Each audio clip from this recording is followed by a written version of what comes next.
paz do Senhor, meus queridos. Estamos de volta para mais uma aula da EBD Comentada Online. Hoje nós estaremos ministrando a aula sobre o povo de Deus deve separar-se do mal. É a lição de número 7. Mas antes disso, vamos fazer a nossa oração habitual para iniciar essa aula em nome de Jesus. Senhor nosso Deus e Pai, Pai amado e Pai querido, em nome do Teu Filho amado Jesus Cristo, eu quero apresentar a minha vida, Senhor, e a vida de todos aqueles que vão ouvir ou assistir esta aula. Que o Senhor possa iluminar a mente deles para compreender o que vai ser ensinado e, ao mesmo tempo, iluminar a minha mente para que eu possa ensinar aquilo que realmente é o que a Tua palavra diz, Senhor. É o que eu te peço e já te agradeço em nome de Jesus. Amém. Louvado seja o nome santo do Senhor. Nós podemos agora partir para o nosso texto áureo. Mas antes disso, eu quero lembrar a você aí, para você não se esquecer, ó. Se inscreva aí no nosso canal, clique no sininho das notificações, tá bom? E se você está assistindo pelo Facebook, curta a nossa página também, não deixe de fazer isso. Vamos lá. Texto áureo. Pelo que saí do meio deles, e apartai-vos, diz o Senhor, e não toqueis em nada imundo, e eu vos receberei. Segunda carta aos Coríntios, capítulo 6, versículo 17. Verdade prática, o mundanismo na igreja corrompe os bons costumes e extingue a santidade. Prosseguindo, leitura bíblica em classe está no livro de Esdras, capítulo de número 2, 59 a 61, capítulo 4, versículo 2 e o 3, e capítulo 6, versículos 2 a 4. Eu aconselho que você possa ler esses textos para que você possa compreender bem a lição. Tá? Prosseguindo aí, objetivos específicos, o que nós vamos alcançar após ministrar esta aula e o que você vai estar alcançando também. Destacar que Deus não aceita a mistura do seu povo com o mundo. Entender que Deus exige plena santidade do seu povo e ressaltar que a santidade resulta em bênçãos para o povo de Deus. Introdução. Lembrando, você que acompanha as aulas pela EBD Comentada Online sabe que toda vez que o texto está em branco é parte do que está escrito na lição. Quando estiver em amarelo, é um comentário à parte para poder dar um entendimento melhor à lição. E quando estiver em verde, é alguma referência bíblica, tá bom? Introdução. Nessa lição, iremos estudar os preparativos que os judeus fizeram para pôr os alicerces da nova forma de vida que eles iniciaram em Jerusalém depois dos anos no cativeiro em Babilônia. Ali, eles viveram espalhados pelo vasto território daquele reino. E agora iriam viver uma vida comunitária conforme os ritos da lei. Eles foram para o cativeiro, estavam voltando e tudo precisava voltar à normalidade. O concerto de Deus com seu povo exigia um sistema de adoração nacional. Todo o povo junto deveria adorar a Deus. Vamos usar o Brasil como um exemplo? Se fosse, no nosso caso, toda a nação brasileira, o Nordeste, o Norte, o Sudeste, o Sul, o Centro-Oeste, toda a nação brasileira, tá bom? Todos os estados precisariam estar adorando ao Senhor. No caso ali era Israel, mas eu só estou colocando o Brasil para ter um entendimento de como funcionaria isso. Tá? Todos deveriam adorá-lo com lugares santos, então todo o território, e o lugar santo ali no lugar de adoração, o templo, mas eles sabiam que também eles estavam em santificação, em tudo ali era separado para o Senhor.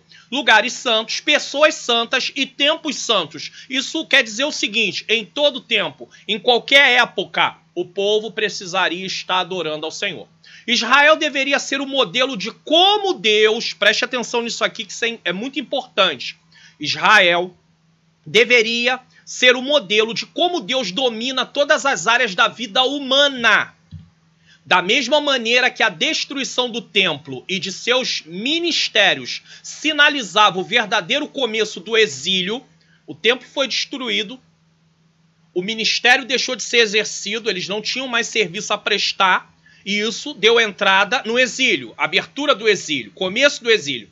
Assim, a reconstrução e a renovação de seus ministérios voltariam novamente às atividades no templo, efetivaria o restabelecimento do povo de Deus ao papel de redenção. A comunidade sem adoração não tinha função efetiva. Então, o povo de Israel, eles tinham uma tarefa muito importante.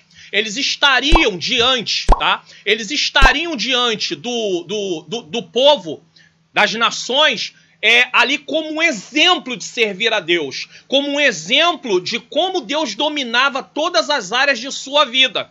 Então, uma vez que o povo estivesse dentro disso, eles estariam cumprindo aquilo que Deus determinou. Se eles não estivessem fazendo isso, eles não estariam sem adoração, não tinha função efetiva, ou seja, eles não estavam cumprindo o propósito de Deus, nesse caso. Então isso aqui é importante salientar. Vamos lá? Tópico 1. Somente os judeus retornariam a Judá. Isso quer dizer que não estava sendo aberto para que estrangeiros fossem juntos também. Para uma pessoa ser considerada apta para fazer parte do grupo que iria transferir-se para Jerusalém, exigia-se que desse, nesse caso, prova de sua linhagem. Por isso que havia genealogias, entende? Para nós parece tão cansativo. Ah, genealogia, ficar lendo o nome, quem era pai de quem, filho de quem, neto de quem. Ah, isso é muito, no nosso pensamento às vezes, é algo muito chato. Mas os judeus tinham um porquê disso, por causa da linhagem. Então tudo estava ligado à linhagem. Se era da linhagem, poderia participar do sacerdócio. Se não é da linhagem, não participaria do sacerdócio. Então vamos entender isso aqui. Preste atenção nisso, ó.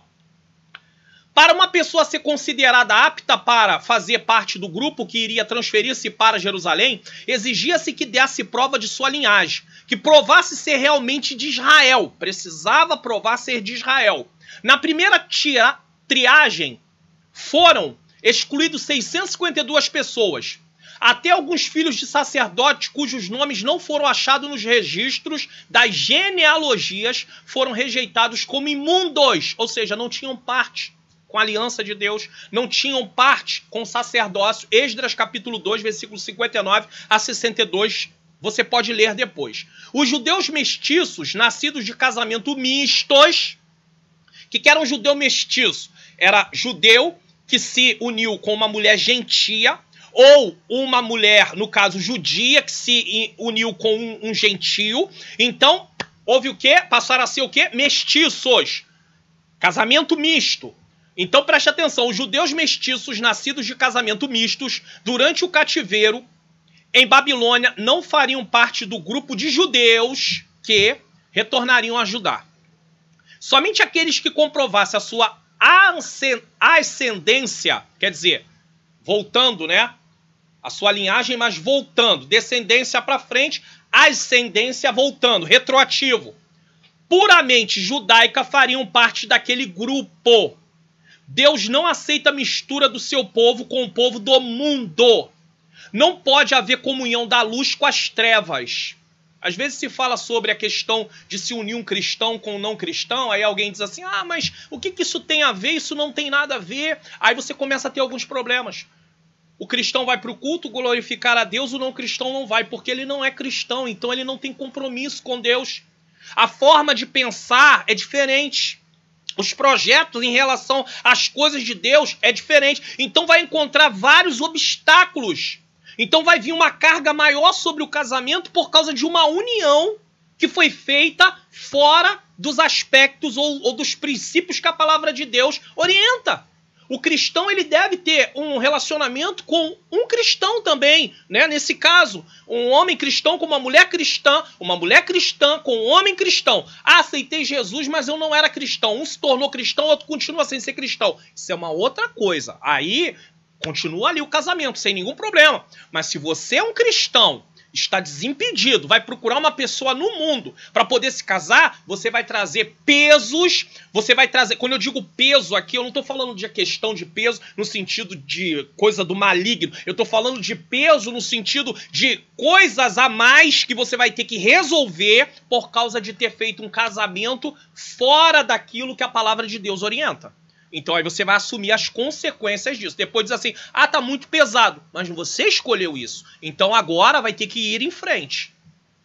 Deus não aceita a mistura do seu povo com o povo do mundo. Não pode haver comunhão, como foi dito, né? A história de Israel registrava uma amarga, olha só o que o texto vai dizer, experiência nesse sentido. Quando os israelitas, libertados pela mão do Senhor, se preparavam para ir a Canaã, um grande povo de mistura, não israelita, que vinha do Egito, quiseram sair junto com os israelitas, queria acompanhá-los. Foi exatamente essa gente que durante o trajeto pelo deserto foi fonte inspiradora de murmuração. Números 11, versículo 4. Vamos ver o que diz na Nova Versão Internacional. Um bando de estrangeiros que havia no meio deles encheu-se de gula. E até os próprios israelitas tornaram a queixar-se e diziam: ah, se tivéssemos carne para comer. Então, a presença daqueles que não eram da linhagem de Israel, quando eles saem do Egito, eles acompanham o povo de Israel e eles incitam o povo de Israel a pecar contra Deus. Por quê? Porque eles tinham uma forma de ver as coisas diferente. Então eles começam a murmurar. E o povo de Israel segue o mesmo caminho porque estavam em comunhão com eles, estavam unidos a ele. Então é por isso que Deus ele abomina a mistura. Quando Deus disse para o povo, quando eles fossem conquistar a terra prometida, Canaã, que eles fossem lá e destruíssem os moradores de lá, um dos motivos era porque Deus estava ali executando o juízo. A Bíblia diz que quando Deus diz para Adão e Eva que se ele comesse da árvore, do fruto da árvore, morreria. Quando Deus dá a ordem para não comer, Deus dá a ordem para Adão, acreditamos que foi dado para Adão, sim, mas a mulher ficou ciente disso também. Não vamos entrar aqui nessa questão, mas a questão houve um mandamento e a quebra do mandamento, a consequência era a morte. Então, quando Deus manda Israel entrar em Canaã e ele sentencia aquele povo que lá está morando à morte, Deus apenas está executando a sentença que já havia sido dada desde lá do Éden. Ele só antecipa, ele manda executar aquele povo. Aí o que o povo de Israel faz? Aliança com aquele povo. Eles não expulsam o povo da terra, ou então eles não matam o povo. O que eles fazem? Aliança com o povo. E ao fazer aliança com o povo, o que acontece? Eles começam a seguir as mesmas práticas daquele povo. A mistura traz consequências graves. O povo começa a pecar. A Bíblia diz: estreita é a porta e apertado o caminho que leva à vida. Mateus capítulo 7, versículo 14. Não é lucro e sim grave prejuízo alguém querer facilitar a entrada de mistura de gente, dando maior ênfase à quantidade do que à qualidade. Jesus disse: necessário vos é nascer de novo. João 3,7. Comentário aqui, olha. Os filhos de Judá tiveram que tomar sérias decisões para não serem absorvidos pela cultura dos povos que ocupavam suas redondezas. Deus tinha uma aliança com seu povo e não seria admitido estrangeiro que não se rendesse aos mandamentos contidos na lei. Então, para um estrangeiro fazer parte da nação israelita, ele precisava se render aos mandamentos de Deus. Ele até era aceito, mas ele precisava seguir tudo aquilo que Deus havia determinado. Até ser circuncidado, no caso do macho, precisava passar por tudo. Caso contrário, ele não fazia parte da aliança ali junto com o povo de Deus. Levemos em consideração também o meio usado pelos líderes judaicos para se comprovar a filiação dos repatriados. Não poderia, inclusive, exercer o sacerdócio se não fosse comprovada a linhagem de Arão. Se não fosse da linhagem de Arão, não podia ser sacerdote. Se tal medida não fosse tomada, até mesmo a genealogia estaria comprometida, porque daqui a pouco o povo de Israel estava com uma genealogia toda mista. Então eles não poderiam mais dizer que a descendência vinha desde lá de Abraão mais, porque no meio da descendência se quebrou. Entrou alguém que não fazia parte da linhagem. Então por isso eles davam muito valor às genealogias. Como povo de Deus, devemos manter a nossa identidade como servos de Deus, afastando-nos de qualquer mundanismo que possa comprometer nossa comunhão com o Salvador. Qual era a significação teológica da restauração da comunidade judaica conforme está apresentada em Esdras e Neemias. Qual é o significado? O propósito era pelo menos duplo. Primeiro, reconhecer aqueles que voltaram, identificando-os com os ancestrais tribais. Então, os que estavam voltando realmente tinham uma identificação com os seus ancestrais tribais. Ou seja, tribo de Judá, tribo de Zebulon, tribo de Naftali. Só para você poder entender, porque senão não teria nenhuma ligação com essas tribos, tá? Segundo, demonstrar por essa ligação que o exílio, embora traumático e terrivelmente destruidor, não cortara a linhagem da promessa que originou-se em Abraão, veja que eu havia dito isso, e continuara para sempre. Havia nestas listas as linhagens dos sacerdotes, levitas e outros funcionários religiosos. As genealogias dão a entender que a mesma nação que fora desarraigada, tão violentamente retirada, removida da terra da promessa, voltaria. E ainda que não fosse as mesmas pessoas, não eram mais as mesmas pessoas que tinham ido, que estavam todas voltando, mas fazia parte da descendência.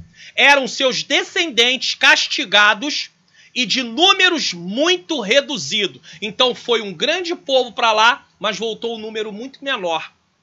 Mas o importante é que a linhagem continuava. Tá? Existem muitos lugares visando quantidade. Porém, na verdade, existe adesão e não conversão. Vem. Aí eles vão trazendo. Venham todos. Aí vai trazendo todo mundo. Pode vir. Mas aí não é conversão. É adesão, nesse caso. Tá? Pessoas podem aderir... Olha, preste atenção, isso aqui é muito sério. Pessoas podem aderir, participar de cultos e eventos da igreja como um estilo de vida. Assim como eles passam a ter um estilo de vida de ir em determinados lugares, participar de determinadas atividades, eles podem também aderir ao estilo de vida de ir para a igreja, para o templo, para poder participar dos eventos que lá estão sendo realizados. Eles podem conseguir fazer isso. Porém, não haverá transformação nessas pessoas. Mudança de vida, mudança de atitude não tem. Elas estão participando, tá bom? Mas não tem mudança. Jesus disse, necessário vos é nascer de novo. Conversão, o que é conversão? Não é adesão. Adesão, eu me junto ali e sigo o que aquele pessoal está fazendo, o que o povo está fazendo. Agora, conversão é a mudança que Deus opera na vida do que aceita a Cristo como seu Salvador pessoal, modificando-lhe radicalmente a maneira de ser, de pensar e de agir. Há uma metanoia, mudança de mentalidade, tá? A conversão é o lado objetivo e externo, do lado de fora. Algo que, externo do novo nascimento, isso aponta para as nossas atitudes. Na conversão, as pessoas veem a nossa mudança. Isso é conversão. Por intermédio dela, o pecador arrependido mostra ao mundo a obra que Cristo operou em seu interior. Então é o seu testemunho. A conversão vai falar das nossas atitudes, do nosso testemunho. A regeneração. Então nós nascemos de novo e a conversão, ela mostra o lado externo da regeneração. Para uma melhor compreensão, podemos dizer o seguinte: o novo nascimento tem dois lados. Tá entendendo isso? O novo nascimento tem dois lados. Isso aqui é só a nível de entender, tá bom? Novo nascimento é novo nascimento. Mas podemos ver ele como dois lados. Dois lados de uma moeda. Então vamos lá. Um subjetivo e outro objetivo. Vamos lá. O subjetivo é conhecido como a regeneração. Faz parte do sujeito, da pessoa. Somente Deus pode aferi-lo, pois está ligado ao interior da pessoa. O que é aferi-lo? Somente Deus pode averiguar. Somente Deus pode observar. Só Deus pode fazer isso, porque está no interior da pessoa. E só Deus vê as intenções do coração. Então esse é o lado subjetivo, tá? Agora, e o objetivo, conforme já dissemos, é a conversão. Pode ser constatado por todos. Já na adesão, a pessoa participa de várias atividades da igreja, pode chegar a ser batizada nas águas, mas não há transformação de vida. E aí é adesão, não é conversão, não é regeneração, não é novo nascimento nesse caso.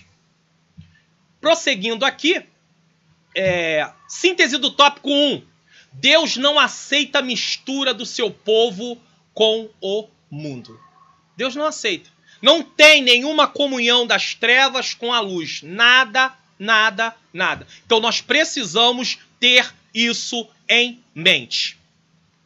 Não deixe de curtir aí, tá bom? Se inscrever no nosso canal, curtir o vídeo, compartilhar o vídeo. Eu estou sempre lembrando para que você possa aí participar e estar sempre por dentro das novas publicações. Vamos prosseguir aqui. Tópico 2. Os judeus não aceitaram a ajuda dos samaritanos. Por que não aceitaram? Porque os samaritanos não cultuavam a Deus. Eles não tinham o Deus de Israel como Senhor exclusivo e absoluto deles. Subtópico 1. Quem eram os samaritanos? Nós já falamos sobre isso em outras lições, mas aqui é apenas um resumo rápido. Os samaritanos eram uma mistura de gente, na sua maioria de origem pagã. Este povo apareceu depois do ano 721 a.C., quando o reino de Israel foi derrotado pelo exército de Sargão II. E as 10 tribos do norte levadas cativas para a Síria. Por ordem do rei da Síria foram trazidos povos de Babel, de Cuta, de Ava, de Amate ou Ramate, de Serfarvaim e habitaram cidades de Samaria em lugares dos sacerdotes e tomaram Samaria em herança e habitaram em suas cidades. Segundo Reis, capítulo de número 17, versículo 24. Então, o reino... No caso, o Império da Síria, eles tinham o seguinte hábito. Eles faziam da seguinte forma. Eles conquistavam a terra, tiravam um povo que lá moravam, levavam para um outro lugar, pegavam um povo de outro lugar e traziam por aquela terra. Só que nem sempre eles levavam todo mundo da terra. Então o povo novo que vinha se misturava com o povo que ficou. E o povo que foi se misturava com outro povo que lá estava. Foi por isso que nasceram os samaritanos, apareceram os samaritanos. Os samaritanos passaram a ser designados assim, porque moravam em Samaria, mas passou a haver uma mistura de judeus com povos de outras nações, nesse caso. Posteriormente, o rei da Síria enviou-lhes um sacerdote dos israelitas para ensinar o povo da terra o temor de Deus. Por que isso? Olha o que estava acontecendo. Assim os samaritanos temiam o Senhor, mas também serviam aos seus deuses. Ou seja, eles adoravam a Deus e adoravam o mundo. E isso acontece também com um povo que se diz povo de Deus nos dias de hoje. Adoram a Deus e adoram as coisas do mundo. Tem gente que vai para um culto de segunda-feira para poder receber oração, mas quando chega na terça-feira está fazendo as coisas do mundo. Então não vai haver libertação. Enquanto a palavra de Deus não entrar no coração daquela pessoa, não há libertação. É por isso que eu sempre digo e vou continuar afirmando. Não adianta apenas orar pelas pessoas que precisam de libertação. É preciso ensinar a palavra para elas. E às vezes não é suficiente um culto de ensino da palavra ou até mesmo uma escola bíblica dominical de discipulado. Tem que pegar essas pessoas que estão em processo de libertação e colocar elas para estudar a palavra em um dia da semana no templo, aonde elas vão ter compromisso com isso. E dizer para elas assim, olha só, vocês querem libertação? Então vocês precisam vir no dia tal, que é um dia próprio para vocês aprenderem a palavra e vocês vão ficar libertos. Agora, apenas orar pelas pessoas não vai ter resultado. Por quê? Porque quem traz transformação de vida é a palavra de Deus. O Espírito Santo usa a palavra para nos confrontar, para nos mostrar o que é certo, o que é errado e para poder fazer uma obra na nossa vida.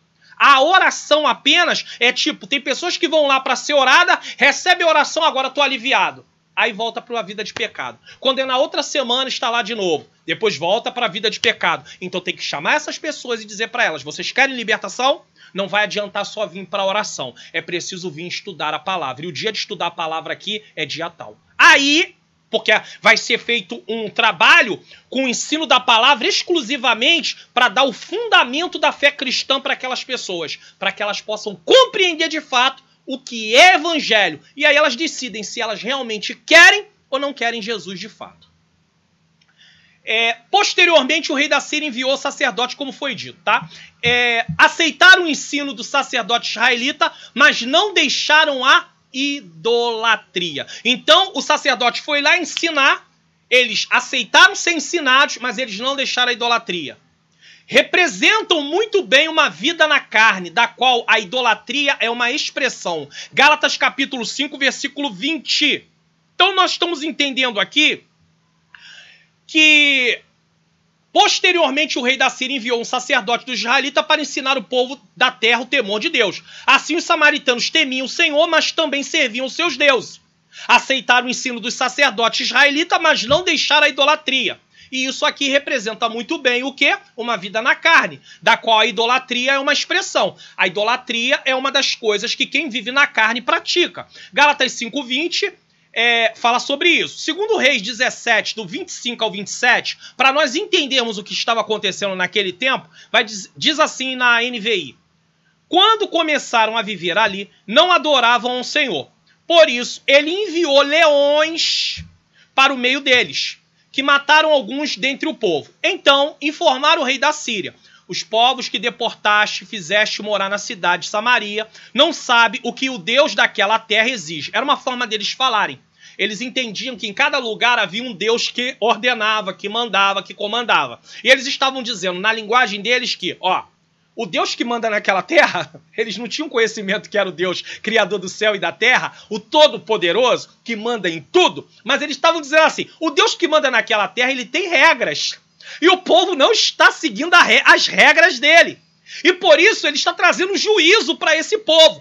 Manda alguém ensinar a lei desse Deus para eles, para que não haja essa sentença sobre eles. E assim foi feito. Os povos que deportaste, fizeste morar na cidade de Samaria, não sabe o que o Deus daquela terra exige. Ele enviou leões para matá-los, pois desconhece suas exigências. Versículo 27. Então, o rei da Síria deu esta ordem: façam um dos sacerdotes de Samaria que vocês levaram prisioneiro retornar e viver ali para ensinar as exigências do Deus da terra. Parece uma coisa meio absurda, né, de se ler. Fala assim, mas como assim?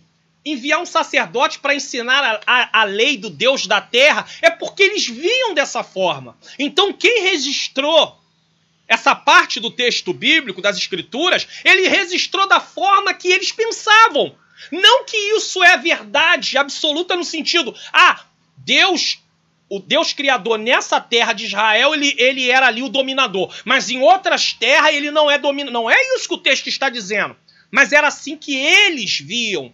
Os assírios viam, entendiam dessa forma. Chegava numa terra, eles adoravam outros deuses, então quem manda aqui é o Deus tal. Eles desconheciam que o poder do Deus criador está muito além desses deuses com letra minúscula, que eles chamavam de Deus. Tá?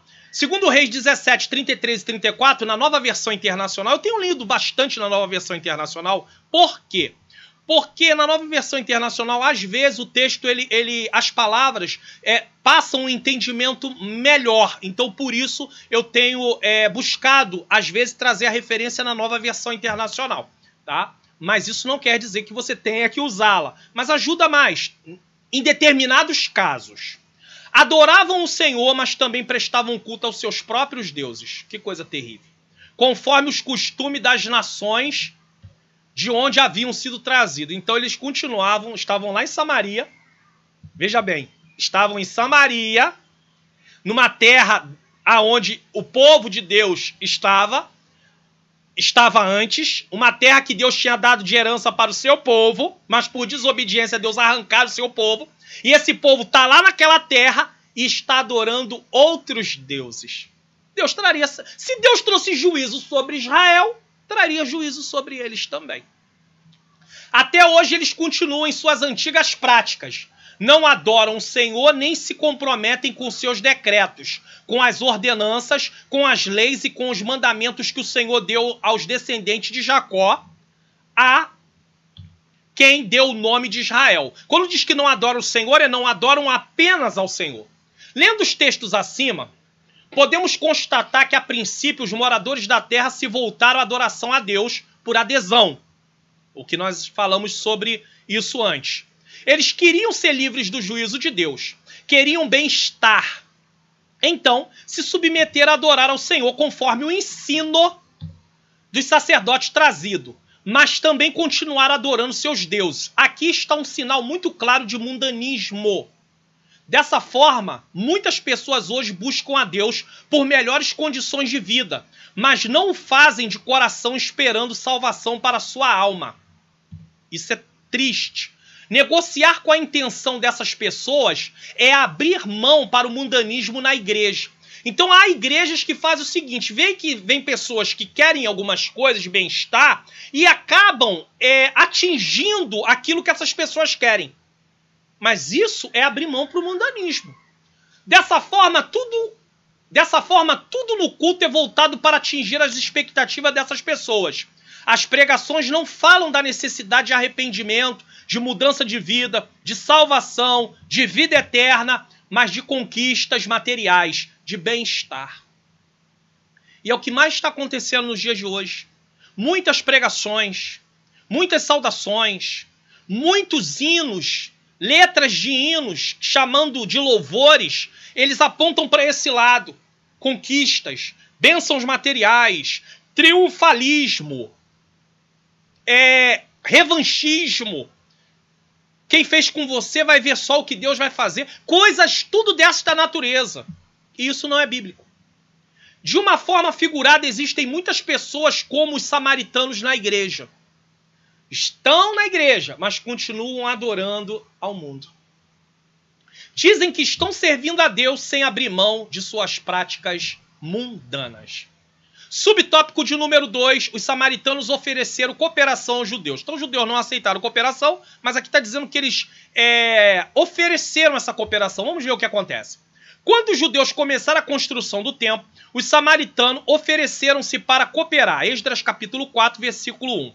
Os judeus, porém, rejeitaram firmemente a proposta. Esdras 4, do 1 ao 3. Igualmente, quando da construção dos muros, a cooperação dos samaritanos foi recusada. Neemias capítulo 6, versículo 2 e 3. Então, tanto na questão do templo, como na questão dos muros de Jerusalém, os samaritanos queriam se infiltrar.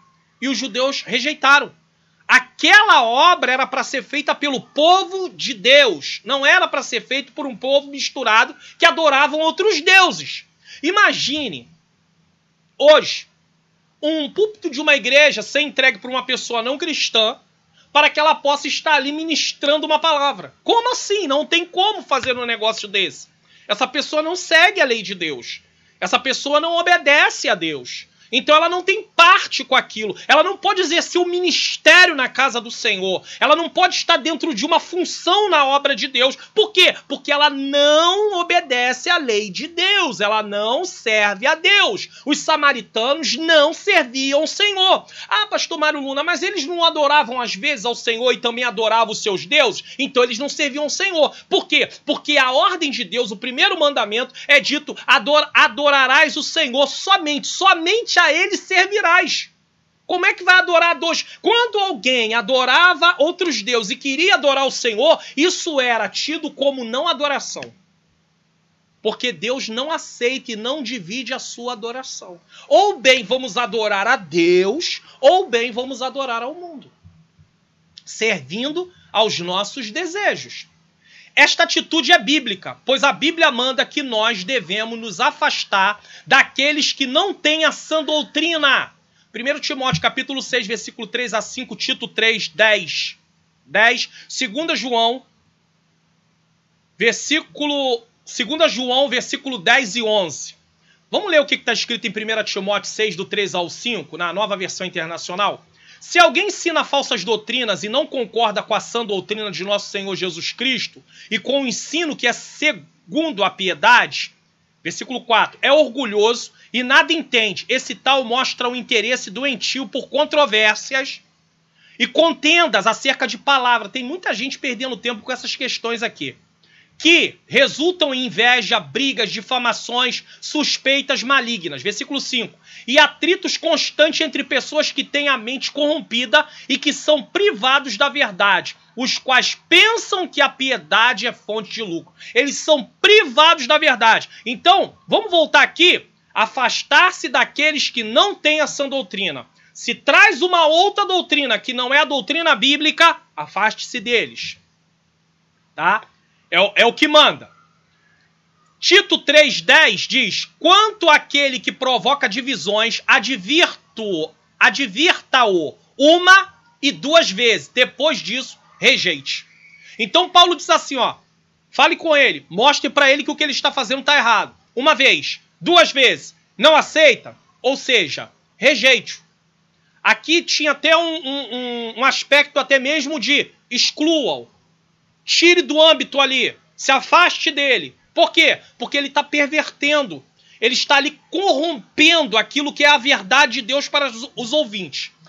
Igualmente, devemos nos afastar daqueles que têm uma vida irregular. Segunda carta de Pedro 3,17, 1 Timóteo 6,20 e 21, 2 Tessalonicenses 3,6 e versículo 14. Vamos ler 1 Coríntios, capítulo 5, versículo 9 a 11, na Almeida Revista Atualizada. E atualizada, diz: já em carta vos escrevi que não vos associeis com os impuros. Refiro-me com isto não propriamente aos impuros deste mundo. É aqui que muitas pessoas se enganam e eu tenho que dar uma parada e falar o seguinte. Pega um salmo de número 1 e diz assim: bem-aventurado o varão que não anda segundo o conselho dos ímpios, nem se detém no caminho dos pecadores, nem se assenta na roda dos escarnecedores. Pensando que este texto está dizendo que você não pode estar perto de alguém não cristão. Não é isso que o texto está dizendo. Porque como é que você vai trabalhar se lá tem não cristão? Como é que você vai pegar a condução se você tem pessoas não cristãs que vão pegar a condução? Não é isso que o texto está dizendo. Está falando de viver como eles vivem. Vamos entender perfeitamente isso na explicação aqui desse texto, tá? Ou avarento, ou roubadores, ou idólatras, pois neste caso... eu preciso voltar aqui, né? Refiro-me com isto, não propriamente aos impuros deste mundo, aos avarentos, roubadores ou idólatras, pois, neste caso, teríeis de sair do mundo. Porque tá cheio de gente assim, versículo 11. Mas, porém, né? Mas aqui é porém. Agora vos escrevo que não vos associeis com alguém que, dizendo-se irmão... Veja que Paulo ele é muito taxativo. Ele diz assim, alguém que dizendo-se irmão, porque subentende-se que alguém que faz isso não é cristão. Aí ele vai continuar. For impuro, ou avarento, ou idólatra, ou maldizente, ou beberrão, ou roubador, com esse tal nem ainda comais, porque para o judeu comer com alguém assim era ter comunhão com ele. Era participar do que ele estava participando. Não era questão da comida em si, mas era que o alimento, a refeição juntos, ela simbolizava comunhão. Você vai estar na mesa, você vai estar conversando. Qual é o assunto desse? Ele é um impuro? O que ele vai ter para falar? Ele é um avarento? Ele é um idólatra? Ele é um maldicente? Ele é um beberrão? Ele é um roubador? O que ele vai ter para falar para você? Coisas que não vão agradar a Deus. Então o apóstolo Paulo diz, com esse nem ainda comais. Ou seja, não tem de comunhão com essa pessoa que, dizendo-se ser um irmão, está praticando tudo isso. É diferente de você sai... Vou dar um exemplo aqui. Porque tem gente que pode cair no absurdo do extremismo. Não, eu não vou no shopping com a minha família fazer um lanche, porque eu vou chegar lá no shopping e vai ter gente tomando cerveja. Mas a cerveja está na sua mesa? Não. A cerveja está na mesa dele. Ele está fazendo as práticas dele lá na mesa que ele está sentado naquele momento. Você está compactuando com aquilo? Não. Então, você não está andando no caminho dos ímpios, se detendo no caminho dos pecadores, na roda dos escarnecedores. Agora, Paulo está falando aqui de uma situação no qual alguém dizendo ser irmão está no meio do povo de Deus, mas é beberrão, é maldizente, é idólatra, é roubador, é avarento, é impuro. Paulo diz, olha, com esse tal nem ainda comais, não tenha nenhuma comunhão com essa pessoa. Por quê? Porque ele está se dizendo irmão. Então não tem que ter comunhão com essa pessoa, no sentido de ser ele cristão. Mas isso não quer dizer que Paulo está dizendo assim, despreza. No sentido assim, nem olha na face dele. Não é isso que o apóstolo Paulo está dizendo. Mas não tem ele como cristão, porque ele não é cristão. como também daqueles que causam divisões. Então nós vemos aqui 3 aspectos. Voltando, daqueles que não têm a sã doutrina, manda afastar. Daqueles que têm uma vida irregular, manda afastar. E daqueles que causam divisões. E infelizmente isso é uma coisa que acontece muito no meio cristão, hein? Misericórdia. Tem várias referências aqui, mas vamos ler Romanos 16, 17 e 18. Recomendo-lhes, irmãos, que tomem cuidado com aqueles que causam divisões e colocam obstáculos ao ensino que vocês têm recebido. Eu canso de ver alguém vindo, prega uma coisa, vem outra e desprega aquilo que foi pregado. O apóstolo Paulo fala para ter cuidado com essas pessoas. Isso acontece direto nos nossos dias. Vem um, traz um ensino bíblico, vem outro, desprega aquilo que foi pregado, mostrado como ensino da palavra de Deus. Paulo diz, tenham cuidado com essas pessoas. Eles estão causando divisão. A igreja às vezes se alegra quando tem alguém lá pregando e diz, olha, aquele que te ofendeu, você sabe que Deus está vendo e Deus vai cobrar e Deus vai fazer e Deus vai acontecer. Pessoas que usam o púlpito da igreja, o microfone da igreja para falar esse tipo de coisa deveria ser removido e não ter mais oportunidade. Sabe por quê? Ele está promovendo divisão e Deus não é Deus de divisão. Os líderes de igreja não deveriam permitir pessoas que fazem isso no púlpito da igreja pregar. De forma nenhuma. Pode ser ele pastor auxiliar, pode ser evangelista, pode ser presbítero, pode ser diácono, pode ser quem for. Não pode fazer isso. Isso é divisão. Está promovendo divisão. E aí quando eles falam isso, o que vai vir na mente do povo? Logo aquela pessoa que ele não se dá muito bem. Tá vendo? Deus vai cobrar. Isso quando ele não dá aquela olhadinha, né? De canto de olho. Que coisa terrível, irmãos. O apóstolo Paulo está aqui orientando. Tá vendo como ensinar a palavra vai cortando, vai podando isso tudo? Porque aí não é indireta, ó, é a palavra. Agora imagine uma pregação expositiva, no qual o pastor da igreja começou no primeiro capítulo de Romanos e agora ele está aqui no capítulo 16, versículo 17 e 18. Quem é que vai poder dizer assim, o pastor hoje está lançando indireta pra gente? Ele vinha pregando consecutivamente a palavra, pregou o capítulo 1º, pregou o capítulo 2º, pregou o capítulo 5º, o 8º, o 10º, agora ele está no 16º. Quem pode dizer que ele está jogando indireta? Ninguém.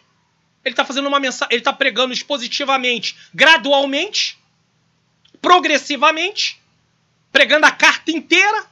Ele não tem como falar. Aí ele chega nesse texto. Recomendo-lhes, irmãos, que tomem cuidado com aqueles que causam divisões e colocam obstáculo ao ensino que vocês têm recebido. E agora? Louvado seja Deus. Afastem-se deles. Versículo 18. Pois essas pessoas não estão servindo a Cristo. Paulo era direto.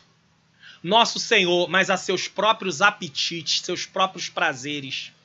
Mediante palavras suaves e bajulações, enganam o coração dos ingênuos. Em algumas traduções, incautos, imaturos, neófitos. Paulo usa tudo isso como termos que são sinônimos de ingênuos. Então tem que ter alguém com maturidade para proteger o povo dessas coisas. Manda afastar dessas pessoas também. Subtópico de número 3. Os samaritanos procuram aparentar-se, com os judeus. Casaram com as filhas dos judeus e deram filhas aos judeus em casamento. Olha aí, ó. Fizeram ali o quê? Casamento misto. Casaram com as filhas dos judeus, os homens com as mulheres, e deram suas filhas, as mulheres, para os judeus. Então, os povos que não eram judeus, os homens casaram com as mulheres judias, e os homens judeus casaram com as mulheres gentias. Foi ao contrário. Homem não judeu com mulher judia, tá? Homem não judeu com mulher judia, e mulher não judia com homem judeu. Aí misturou tudo. Alguns caíram nesta armadilha, Esdras 9, 1 e 2. Este assunto é tão sério e importante que merece um estudo em separado, o que iremos fazer na lição número 12 dessa revista. Havia uma ordenança de Deus para eles não fazerem isso, justamente porque esses casamentos iriam interferir na comunhão deles com Deus. Isso é óbvio. Isso já tinha sido visto várias vezes na história de Israel. E mais uma vez eles iam cometer o mesmo erro. Vejamos um exemplo claro do rei Salomão. Isso antes do cativeiro, é um dos exemplos. 1 Reis, capítulo 11, versículo de 1 a 4. Olha a situação do homem mais sábio por causa de casamento misto. Olha o que aconteceu. O rei Salomão amou muitas mulheres estrangeiras, além da filha de Faraó. Ele casou com a filha de Faraó, que já era uma mulher estrangeira, mas amou muitas outras. Eram mulheres moabitas, amonitas, edonitas, sidônias, hititas, tudo de nações onde Deus não tinha nenhum compromisso e nenhuma aliança e ainda tinha dito para o seu povo, afasta-te deste povo. Elas eram das nações sobre as quais o Senhor tinha dito aos israelitas, vocês não poderão tomar mulheres dentre essas nações, porque elas os farão desviar-se para seguir aos seus deuses. Deus diz que eles não podem tomar essas mulheres. E Deus diz por quê? Porque elas os farão desviar para seguir aos seus deuses. Por que eu não posso casar com uma mulher não cristã? Porque ela me levará para poder adorar as coisas do mundo. Por que não pode casar com um rapaz não cristão? Porque ele acabará levando você para adorar as coisas do mundo. Haverá ali uma divisão dentro do lar. O casamento não é uma divisão, o casamento é uma união, não só física, mas espiritual. E como é que vai ser uma união espiritual se eu estou casando com uma pessoa não cristã? Me explica isso. Um vivo espiritual com um morto espiritual. Como é que vai haver ali uma comunhão em relação a isso? Não tem como. Então, Deus havia dito, Deus tinha dito, não façam isso. Aí vamos lá. No entanto, Salomão apegou-se amorosamente a elas. O sentimento falou mais alto de Salomão. E aí Salomão se envolve amorosamente com essas mulheres. E aí a coisa começa a complicar. Tem gente que vai até querer falar o seguinte, não, pastor, mas eu vou orar a Deus para ver se é da vontade de Deus eu me casar com uma pessoa não cristã. Eu sou cristão, conheço a palavra de Deus, mas eu vou ver se é da vontade de Deus. Você não tem nem que orar por isso. Porque a resposta já está dada na palavra de Deus. Se você entrar nisso, você entra por sua conta. E se alguém levantar para dizer para você que é da vontade do Senhor, você se casar com uma pessoa não cristã e ela continua sendo não cristã no momento que você está se casando com ela, veja bem, não foi Deus que falou isso, porque Deus não pode se contradizer. Ah, não, mas aí é porque Deus sabe, Ele quer me ver feliz. Te ver feliz é te ver no céu. Eu quero deixar isso bem claro para você e para mim. Nós temos uma ideia muito errada do que é felicidade. Viver feliz é poder saber que vamos passar a eternidade com Deus. Porque o apóstolo Paulo estava preso diante de várias adversidades e ele estava em paz e ele estava alegre. Então a alegria do apóstolo Paulo e a sua paz não dependia de circunstância, dependia de saber para onde ele iria após passar desta vida para a eternidade. A eternidade, todo mundo vai um dia estar nela. Agora, a escolha é nossa, se vamos passar a eternidade junto com Deus ou separado de Deus eternamente. Versículo 3. Casou com 700 princesas e 300 concubinas. E as suas mulheres o levaram a desviar-se. Qual foi a causa do desvio de Salomão? Suas mulheres. Versículo 4. À medida que Salomão foi envelhecendo, suas mulheres o induziram a voltar-se para outros deuses. Ele foi perdendo a força, a resistência. Dia após dia, ali, falando com ele. Lembra de Sansão? Dia após dia, Dalila falando com ele, até que ela consegue descobrir qual é o segredo. Agora imagine Salomão, dia após dia, com suas mulheres que não tinham uma mentalidade transformada, que não eram cativas ao Senhor, no sentido de uma mente voltada a adorar a Deus. Essas mulheres vão levar Salomão a adorar a quem? Aos seus deuses. E Salomão agora vai pecar contra Deus. Mulheres o induziram a voltar-se para outros deuses e o seu coração já não era totalmente dedicado ao Senhor. E o seu Deus, como for o coração do seu pai, Davi. Salomão está se desviando do propósito de Deus para a sua vida. Um homem que adquiriu sabedoria acima de todos os homens se corrompeu por causa de casamentos mistos, se unindo. Aí veja a mistura o que faz. Mas pode não ser um casamento, pode ser uma amizade. Pode te levar também a se desviar da presença do Senhor. A pensar que ainda é um cristão, quando na verdade o mundo já está totalmente dentro de você. E é por isso que tem que ter cuidado. Não é só com casamento, não. É com as amizades que você passa a praticar o que elas fazem. Geralmente, nós aceitamos muitas coisas de quem nós admiramos. E se eu começo a admirar uma pessoa não cristã nas suas práticas pecaminosas, daqui a pouco eu estou fazendo a mesma coisa que ela faz. Um homem sábio como Salomão não resistiu. Deus conhece a fragilidade humana e por isso determinou que tal prática não fosse realizada. Iremos, como foi dito, estudar esse assunto melhor na lição de número 12. Subtópico 4. Os samaritanos tornam-se inimigos dos judeus. Não aceitou a gente? Então agora tem uma guerra declarada. Letra A. Os samaritanos invejaram os judeus. Antes de os judeus terem chegado a Jerusalém, os samaritanos tinham uma certa liderança na região. Quando os judeus chegaram e começaram a sacrificar ao único Deus verdadeiro e adorá-lo, então a atenção dos habitantes da região passou para os judeus. Quem adorava antes, os seus deuses eram samaritanos. Os judeus chegam e adoram o único Deus. Para quem passa agora o olhar dos habitantes? Atenção, para os judeus. E os samaritanos perderam a sua posição privilegiada e encheram-se de quê? De inveja.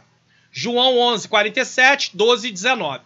Isto sempre foi assim, sempre foi assim. Os fariseus tinham inveja de Jesus e os sacerdotes tinham inveja da igreja.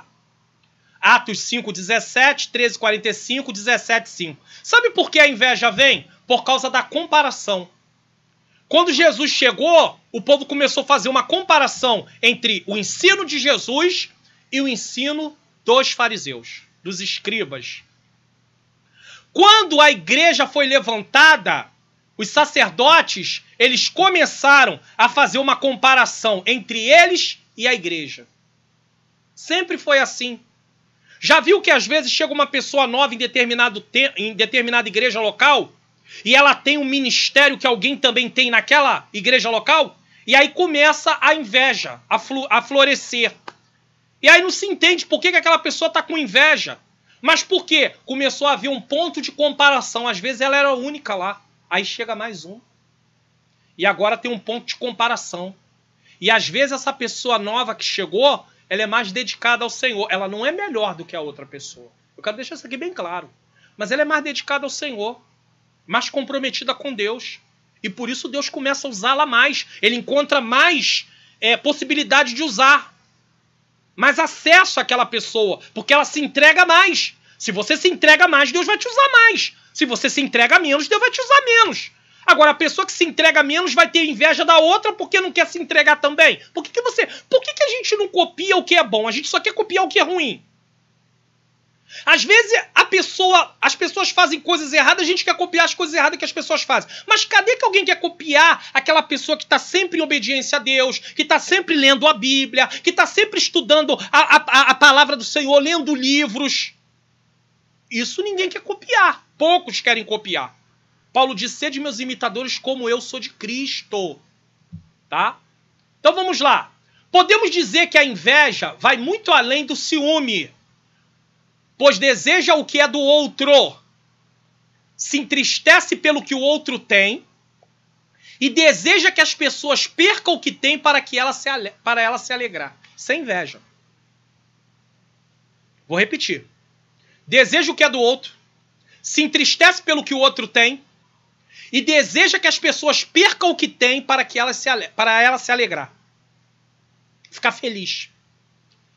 Às vezes a pessoa não quer ser a outra pessoa no sentido de fazer o que o outro faz na entrega a Deus, em se dedicar a Deus. Ela quer a posição, ela almeja a posição, mas ela não almeja o compromisso. E Deus conhece o coração. A Bíblia manda chorar com os que choram e alegrar-se com os que se alegram. O invejoso se alegra dos que choram. Ele se alegra do que choram. Bem feito. Ele merecia isso. Ou ela merecia isso. E chora do que se alegra. Não fica feliz. Infelizmente, baseado nisso aqui, algumas pessoas têm dito que não querem mais contar seus testemunhos porque alguém acaba invejando as vitórias que ele tem. Até entendo as pessoas falarem isso.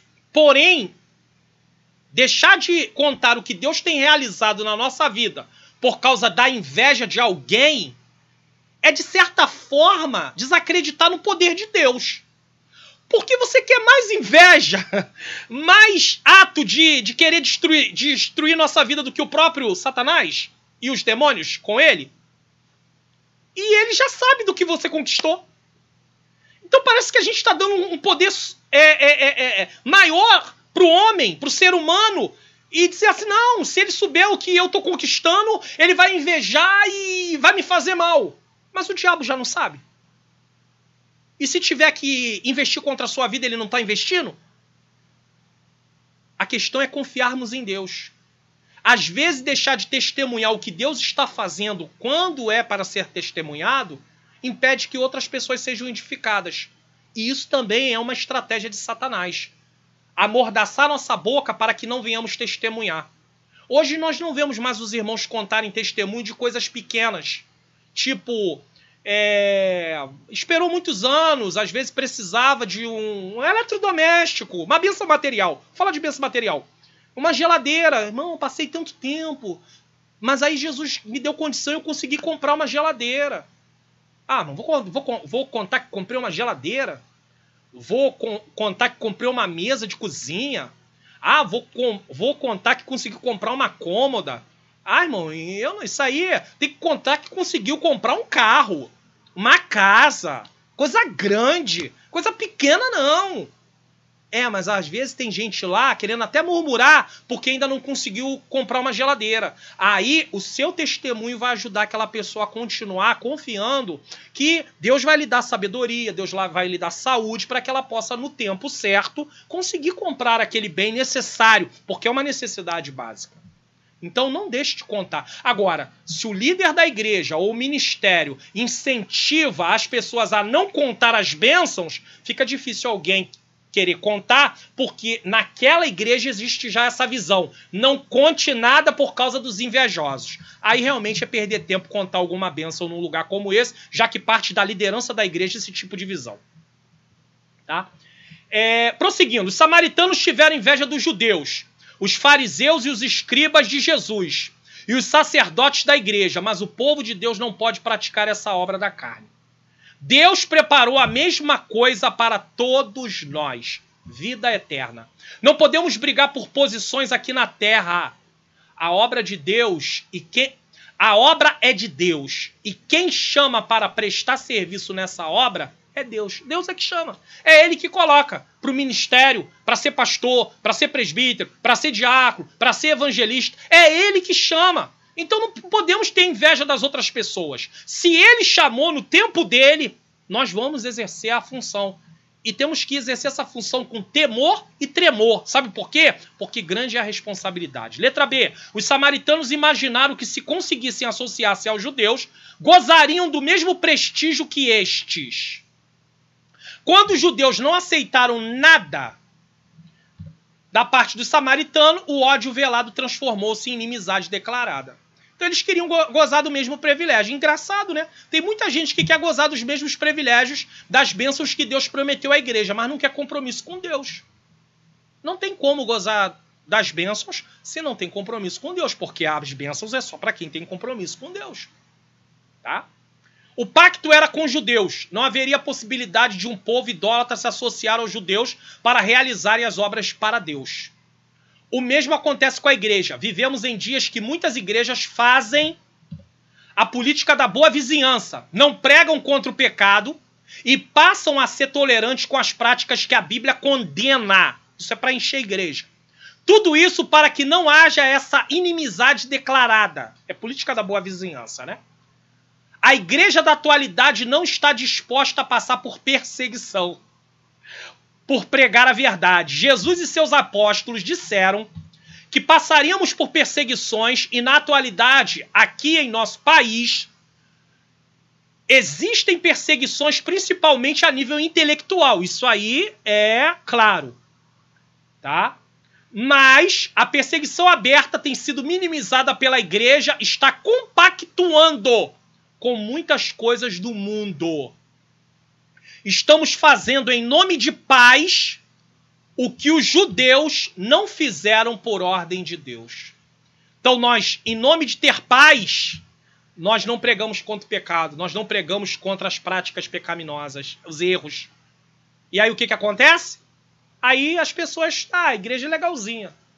Mas vamos pregar contra o pecado para ver se a coisa não fica complicada. Vai ver quem prega contra o pecado se não tem levante contra ele direto. Justamente por causa disso. Então a igreja não pode ficar amordaçada com a política da boa vizinhança. Precisamos ter muito cuidado com isso. Síntese do tópico 2. Os samaritanos imaginaram que se conseguisse associar-se aos judeus, gozariam dos mesmos prestígios que estes. Mas se enganaram, porque a promessa estaria só para quem fazia parte da aliança com Deus. Tópico de número 3. Deus exige santidade do seu povo. Em toda a história do povo de Deus, observa-se que ele, para manifestar-se no meio do seu povo, Deus, para manifestar-se, era uma condição, exige plena santidade. Até porque, qual é o título dessa lição? Qual é o tema, o assunto da lição? O povo de Deus deve separar-se do mal. Do que fala essa lição? Santidade. Então esse tópico vai falar sobre isso. Deus espera que seu povo esteja sempre em comunhão com ele, vivendo separado do mal. Para poder estar em comunhão com Deus, eu preciso estar separado do mal. Sem santificação é impossível ter comunhão com Deus. E podemos acrescentar que esse povo esteja também a seu serviço. Então, o que é santificação? Separar-se do mal, estar consagrado para Deus e estar à disposição para o serviço dele naquilo que ele chamar. Se eu não estou à disposição de Deus para aquilo que ele me chamou para fazer, eu não estou completamente participando da santificação.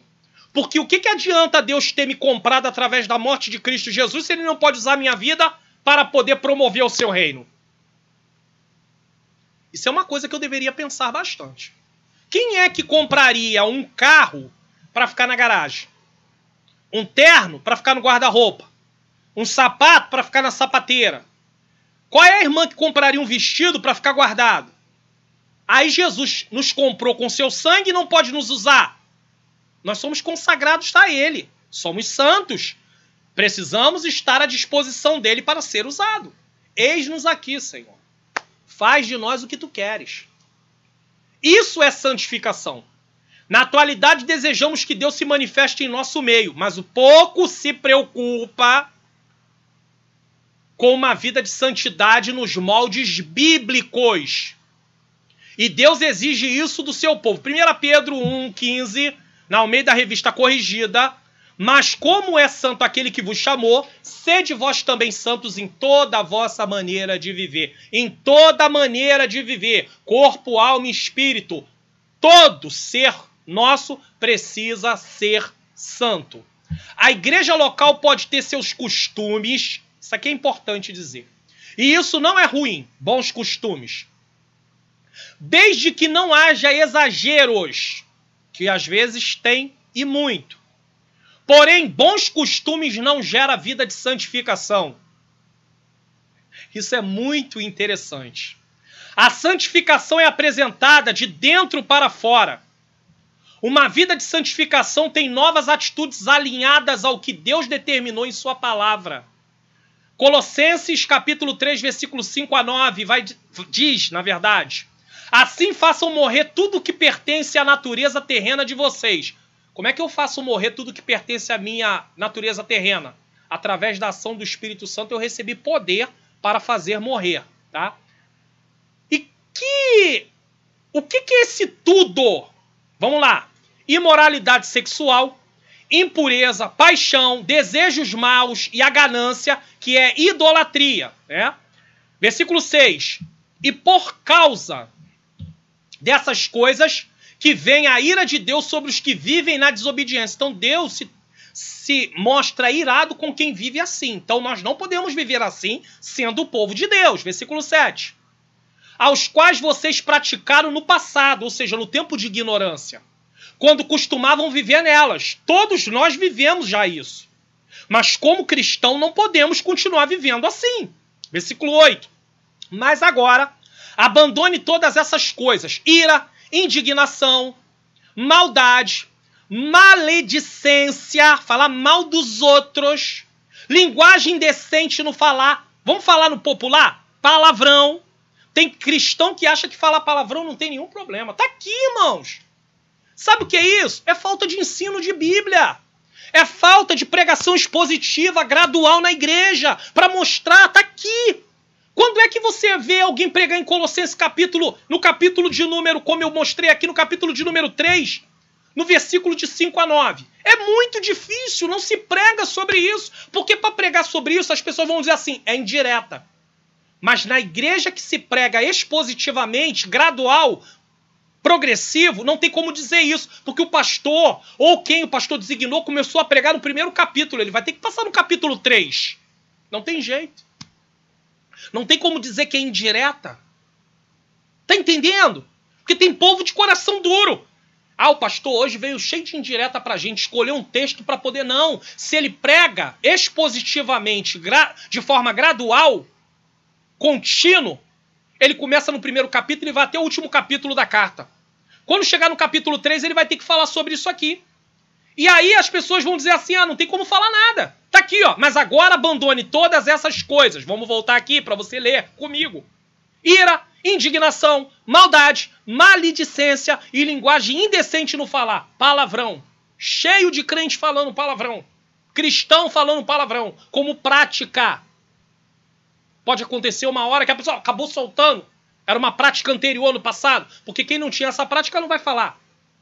Tem gente até que nem acredita nisso. Vai falar assim, não tem gente que fica... Não, duvido que a pessoa não vai falar palavrão de quando em quando. É porque você vê a pessoa como se fosse você. Você faz projeção dos outros. Geralmente nós projetamos sempre nós mesmos nos outros. Então, se eu tenho coragem de mentir, eu acho que o outro vai mentir. Se eu tenho coragem de cobiçar, eu acho que o outro vai cobiçar. Se eu tenho coragem de falar mal dos outros, eu acho que os outros também vão ter coragem de falar mal de mim ou de outras pessoas. É projeção. Mas pode ter gente que não tinha o hábito de falar palavrão.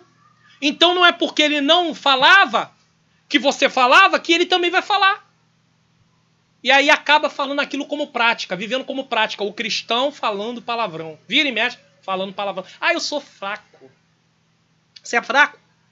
E eu não vou usar aquele texto que a carne é fraca, o espírito é forte, porque aquele texto tem outras questões ali naquele texto, em relação à carne fraca.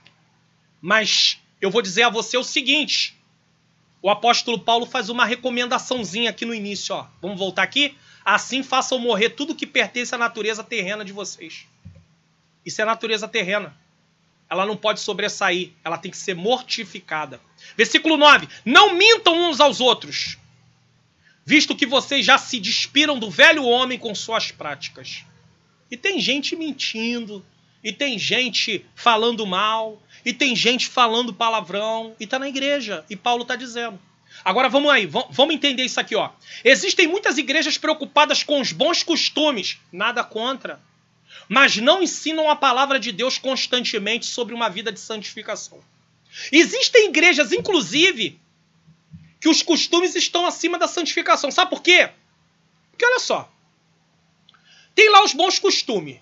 Alguém acabou infringindo um desses bons costumes. Às vezes é colocado numa disciplina. Aí fica lá na disciplina. Tá bom. É o bom costume daquela igreja. Quando eu fui congregar lá, foi me exposto esses bons costumes, eu aceitei, então tudo bem. Agora, tem alguém lá que está falando mal dos outros, mentindo, fazendo coisas que a Bíblia diz que não pode mais fazer e não vai para a disciplina. Então, o bom costume está acima da santificação. Santificação está acima do bom costume. Santificação tem a ver com a nossa salvação.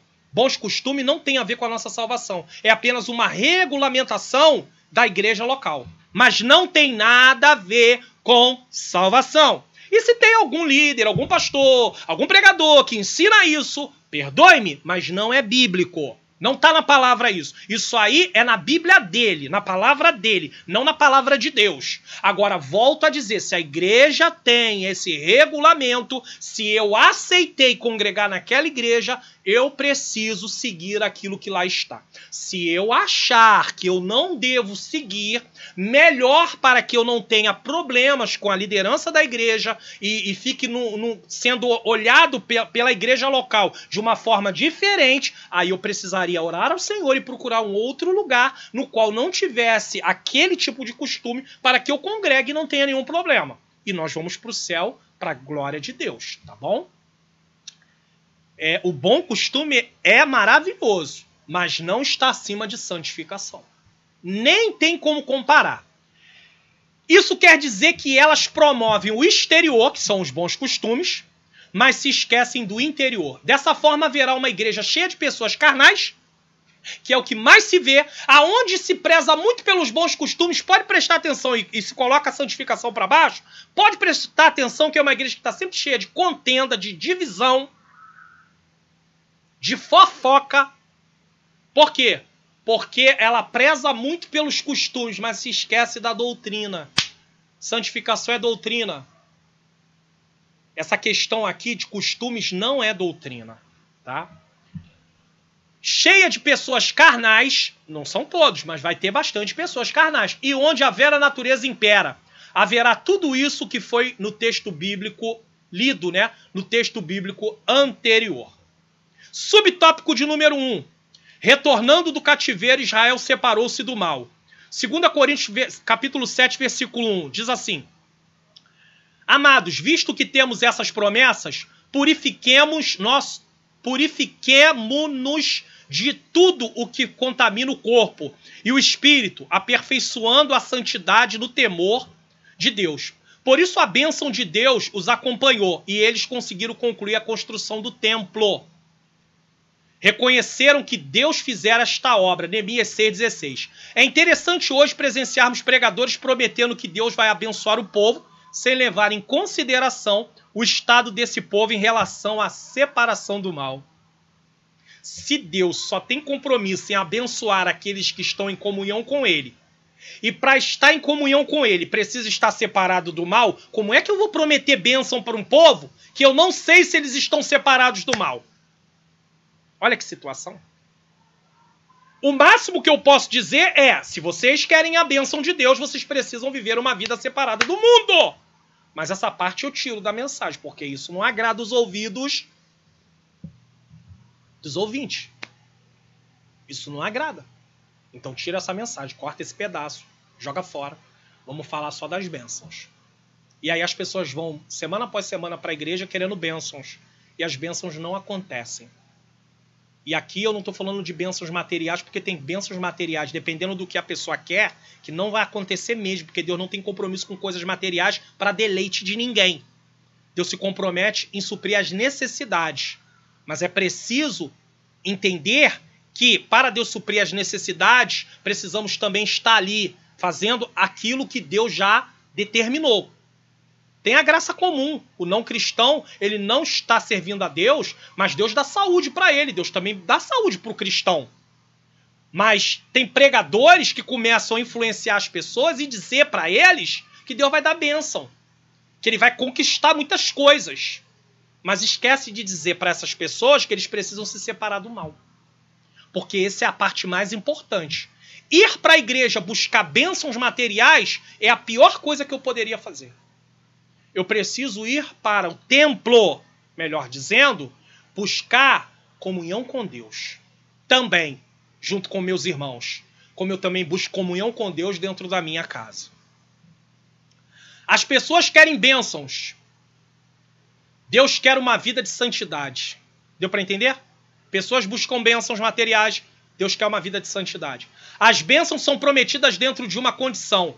Para a igreja, as bênçãos são espirituais, inclusive. Tá? A prioridade das bênçãos para a igreja é espiritual. Porém, Deus suprirá nossas necessidades básicas. O evangelho não visa bem-estar, como alguns estão anunciando por aí, terreno, e sim a transformação do cristão em se parecer com Jesus Cristo. Subtópico de número 2. Quando Josué se preparou para passar o Jordão, ele disse ao povo, vamos lá, o povo tem que se separar do mal, então vamos entender santificação ainda. Santificai-vos, porque amanhã fará o Senhor maravilha no meio de vós. Josué capítulo 3, versículo 5. Deus iria operar maravilhas e para isso o povo precisava estar em santificação. Estamos perdendo os princípios bíblicos. Estamos em busca de poder de Deus produzido por palavras e gestos humanos. O máximo que conseguimos é barulho. Em muitos lugares o que se tem é barulho.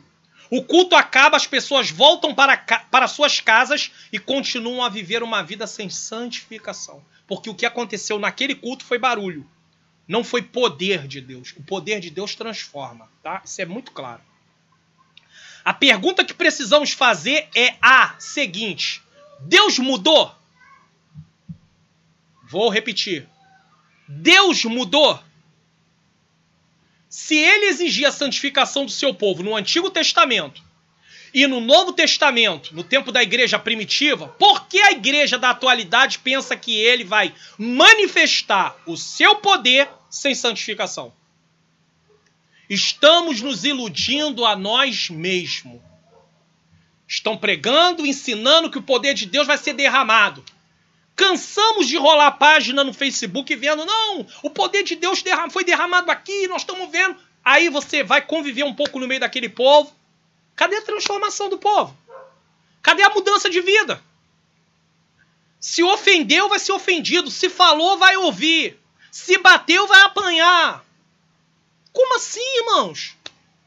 Se chegou aqui e tem o mesmo ministério que o meu, não vem pra cá não, porque senão eu te coloco pra fora. Vou puxar o seu tapete, vou te colocar numa situação difícil. Quando você errar, eu vou rir. Isso é a falta de quê? Santificação. Falta de se ensinar sobre o quê? Santificação. É por isso que eu falei e volto a dizer. Muitas igrejas poderiam trocar os congressos de louvores dos departamentos por congressos de ensino. Ensino. Prioridade total, ensino. Pode-se cantar um hino ou dois para a abertura do congresso. Depois é só ensino. E aí nós vamos começar a ver Deus começar a limpar. E você sabia que vai ter gente que vai acabar saindo e vai falar assim, não, isso não é para mim não. É isso que é evangelho? Ah, até agora eu achava que era outra coisa. Poxa, esse povo me enganou. Pastor, é isso evangelho? É isso aí que está sendo ensinado? Não, isso eu não quero não. É uma forma de Deus limpar algumas situações. Mas aí a gente fica enchendo o ego das pessoas com palavras que elas querem ouvir, e aí a igreja vai inchando de adesão. Mas quando o evangelho genuíno é pregado, isso não quer dizer que vai ter uma igreja perfeita, mas quer dizer que vai ter pessoas ali conscientes de fato do que é evangelho. E na verdade estamos perdendo o rumo de anunciar o que é evangelho, o que é bíblico. Estamos falando aquilo que as pessoas querem ouvir. Subtópico 3. O anjo do Senhor visita o acampamento israelita. Antes de iniciar a conquista de Canaã, Josué recebeu a visita de um anjo. Josué então lhe perguntou, que diz meu senhor ao seu servo?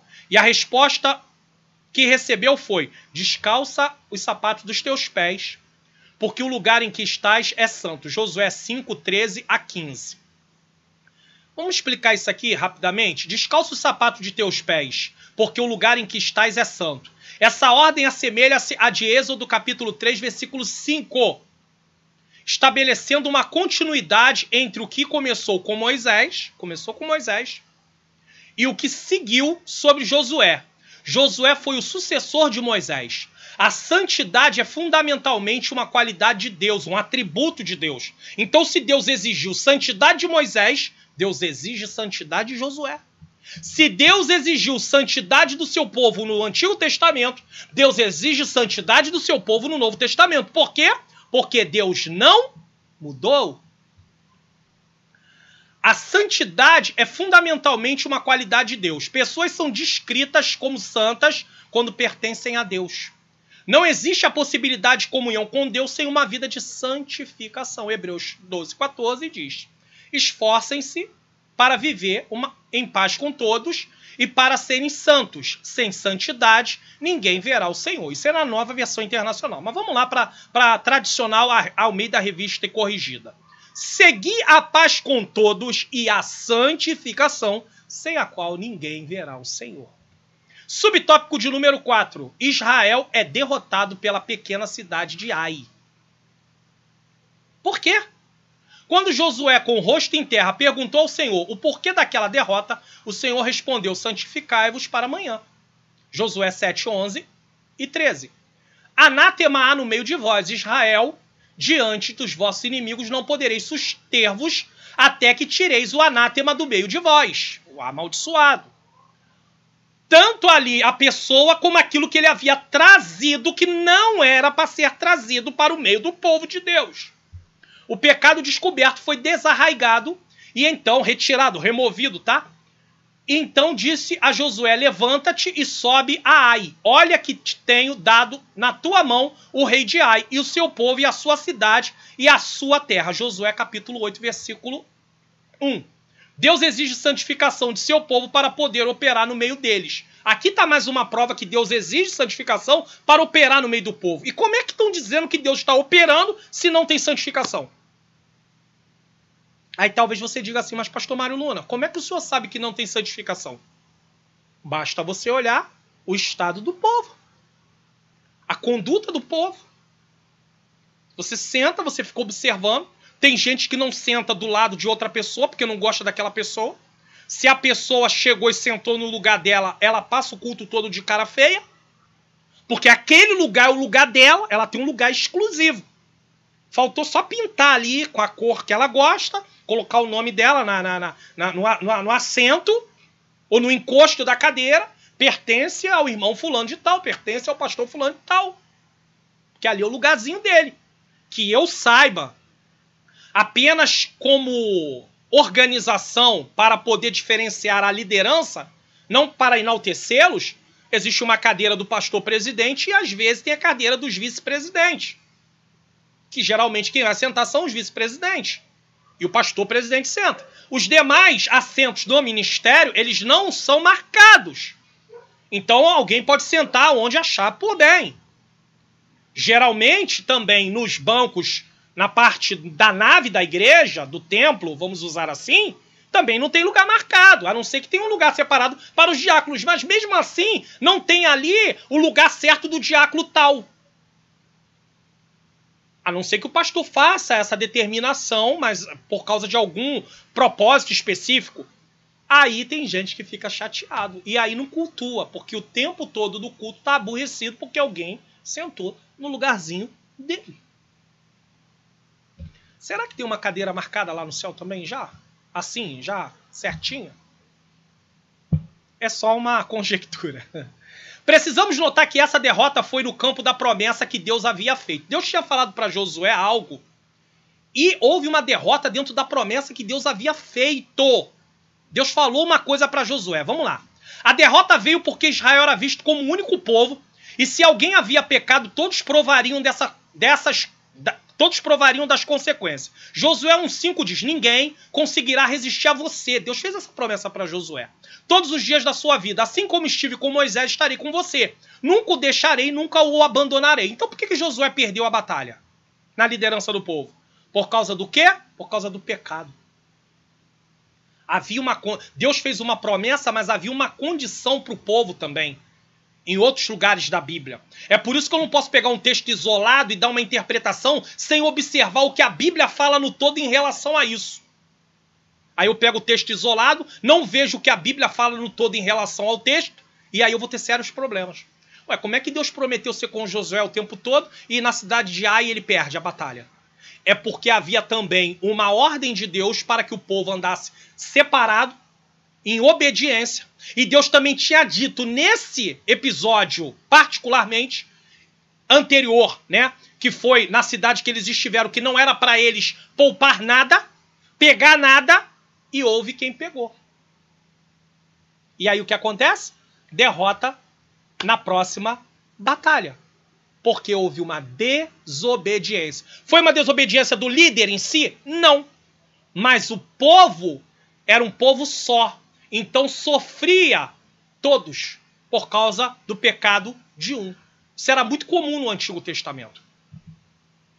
Josué pergunta a Deus o que estava acontecendo e recebe a notícia que existia anátema.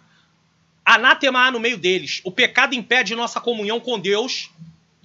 Por isso, suas promessas para a nossa vida espiritual não podem acontecer. Para a nossa vida espiritual, tá? E em consequência disso, nossa vida material também será atingida. Uma vida espiritual medíocre, uma vida espiritual abalada, vai ter consequências na nossa vida material, com certeza. Síntese do tópico 3. Deus espera que seu povo esteja sempre em comunhão com ele, vivendo separado do mal. Tópico de número 4. Essas lições dessa edição especial são lições mais longas.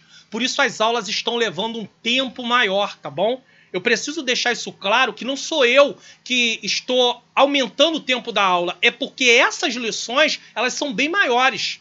Geralmente as lições têm 3 tópicos. Essas lições têm 4, tem 5. Teve uma lição que, se não me falha a memória, teve 6 tópicos, tá bom? Se não me falha a memória. Devemos manter uma vida de separação do mal. Subtópico 1. Os judeus mantiveram-se separados dos samaritanos.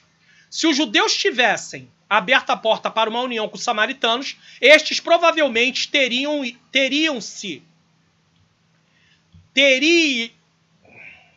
ter-se-iam mostrado afáveis e pacíficos no início, mas teriam perturbado a união que havia entre os judeus. Por quê? Porque eles começariam a pecar diante de Deus, trariam conflitos, colocariam um contra o outro. Teriam participado do culto dos judeus e afastado a presença do Senhor, uma vez que Deus não se une à idolatria. Como é que Deus vai se manifestar no meio de um povo que havia idólatras?